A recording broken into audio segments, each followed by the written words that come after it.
तो देखिए भाई, आज हम जो पढ़ने जा रहे हैं वो चैप्टर नंबर 6 ग्रेविटेशन जो है वो चैप्टर है आज हमारा, और इसको हम डिस्कस करेंगे। और पहले चीज़ जो मैं आपको बताना चलूँ, फिज़िक्स फर्स्ट ईयर का सबसे इम्पॉर्टेंट जो है वो चैप्टर है, और ये हर साल जो है वो इसके कुछ ना कुछ जो है वो आ रहे होते हैं क्वेश्चन आंसर। तो ये भी बड़ा इम्पॉर्टेंट क्वेश्चन हम आज करने जा रहे हैं, Newton's universal law of motion. ठीक है, आज हम इसको पूरा देखेंगे, इसको प्रूफ करेंगे, जी की वैल्यू हम प्रूफ करेंगे। ठीक है ना, यूनिवर्सल लॉ क्या होता है। उससे पहले मैं आपको बताता चलूँ ग्रेविटेशन की डेफिनेशन क्या होती है। तो देखें भाई, the force of attraction between the two bodies is called gravitation. मतलब कि वो फोर्स जो किसी दो बॉडीज़ के दरमियान लगने वाली इस फोर्स को हम कहते हैं ग्रेविटेशन। अब यहाँ आपको मैं समझाता हूँ कि मैं ये बात कैसे प्रूफ करता हूँ। देखें भाई, ये जो है वो आपका अर्थ है, प्लेनेट है जिस पे आप यहाँ पर रह रहे हैं। ठीक है ना, और इसके ऊपर आप यहाँ पर चल रहे हैं। ठीक है ना, समझ लें ये आप हैं, ये आपकी कोई दोस्त है, और ये कोई आपका भाई है। ठीक है ना, तो ये आप जो है वो इस पूरे अर्थ पे, पूरे प्लेनेट पे चल रहे हैं। तो ये अर्थ क्या होगा, ये एक बॉडी हो गई, और आपकी जो हो गई वो दूसरी बॉडी हो गई। ठीक है, तो ये दो बॉडी जो हैं वो आपस में क्या कर रही हैं, अट्रैक्शन कर रही हैं। और जब दो बॉडीज़ आपस में होती हैं तो इस दो बॉडीज़ के बीच में जो फोर्स पाई जाती है वो होती है ग्रेविटेशन फोर्स। ठीक है, तो यही जो है वो इसकी डेफिनेशन यहाँ पर बनती है। अब जो है वो हमारा जो मेन टॉपिक वो ये है, Newton's universal law of gravitation. ठीक है ना, तो जब हम ये करेंगे तो इसकी डेफिनेशन भी हमको पेपर में लिखनी होगी। अब देखें भाई, तो हम स्टार्ट इस तरह करेंगे, पेपर में हम इस तरह लिखेंगे, the attraction of between two bodies is directly proportional to their masses and inversely proportional to square of the distance between them.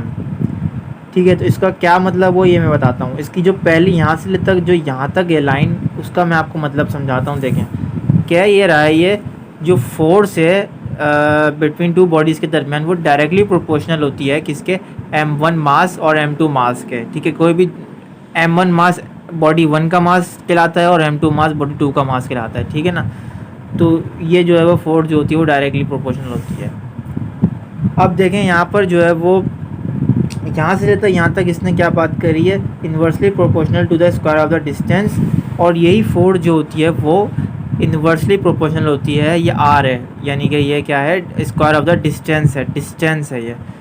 तो square root of the distance is inversely proportional. ठीक है ना, तो यही बात इसकी पूरी यहाँ तक करिए, आपको पेपर में बिल्कुल इसी तरह लिखना है। अब देखें भाई, consider two masses m1 and m2 are place of distance of between r apart as shown in the figure. ठीक है, आप फिगर इस तरह बनाएंगे। हमने क्या किया, हमने ये किया कि m1 को, बॉडी 1 को और बॉडी 2 को हमने जो है वो एक डिस्टेंस पे रखा, और उस डिस्टेंस के बीच को हमने r से डिनोट कर दिया। ठीक है ना, ये जो है वो डिस्टेंस कहलाया है।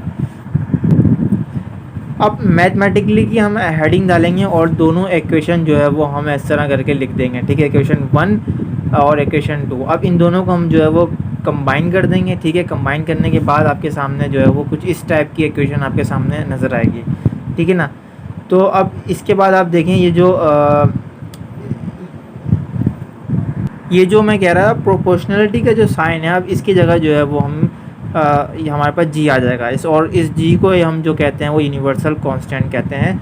तो इसकी जगह हम जी आ गया सिंपल, और हम इसी तरह पेपर में लिखेंगे जी इज़ द यूनिवर्सल कांस्टेंट, और जी की वैल्यू जो होती है वो आपके सामने होती है 6.67 एक्सपोनेंट -11, और इसका ये यूनिट है Newton point m square divide by kg square. ठीक है ना, अब देखें की पॉइंट्स क्या आपको जहन में रखना है, ये भी आप लिख सकते हैं पेपर में, लेकिन आप की पॉइंट की हेडिंग मत डालिएगा, उसके नीचे आप ऐसे ही लिख दीजिएगा। तो अगर ये सवाल पेपर में आता तो ये लिखिएगा कि देखें इम्पॉर्टेंट बात, कैवेंडिश एक साइंटिस्ट था। ठीक है ना, कैवेंडिश एक साइंटिस्ट था, और उसी ने जो है वो जी की वैल्यू को डिस्कवर किया था एक्सपेरिमेंट लैब के अंदर। तो कैवेंडिश कैसा साइंटिस्ट था, उसकी पिक्चर मैं आपको दिखाता चलूँ, आपके स्क्रीन के सामने शो हो जाएगी उसकी पिक्चर। और वो जो साइंटिस्ट था उसी ने जो है वो इस जी की वैल्यू डिस्कवर कराई थी। और ये इंपॉर्टेंट होता है, MCQs वे से आपको याद रखना है।